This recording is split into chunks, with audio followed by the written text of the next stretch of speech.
I might have a controversial opinion, but I believe that the message needs to be geared towards and focused toward women putting more energy into being a wife at a younger age and settling down with the men that they truly respect and desire. And on the opposite end of that, men need to work hard and sacrifice to become the men that can provide and be stable enough emotionally, mentally for the women that they desire as well. That takes time for men, but I think women a lot of times, you both gave examples of how you were in your 20s, hothead, proverbial flirtatious. So with that, I think the message needs to really be marketed to younger women to really focus on how to become a better wife for a man that truly deserves it. That's my controversial opinion. I understand what you're saying, but we don't even know ourselves in our 20s.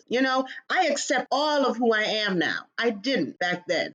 Back then I was trying to make sure I stayed in, and it was just a whole different mindset of feeling insecure about a lot when I was in my 20s. And maybe that's why I just flirted, because it made me feel good to flirt with a man. I don't need that anymore. I know who I am now. I love all of me now. I understand what you're saying, to let those 21-year-olds think like a wife, but it's hard to think like a wife if you don't even know who you are yourself. And that's something that takes time. I don't know many 20, even 30-year-olds who can say, I know exactly who I am and I live my life unapologetically, without really in the back of their mind they're insecure and they're just saying that because it sounds good, not saying that because they truly mean it. Well, it's funny, the previous generation before us, the baby boomers, they were definitely getting married at a much younger age than the women of this generation. Say, my parents raised me to be independent. My parents raised me to make sure I go to college and get a job. My parents didn't go to college. My mother got married at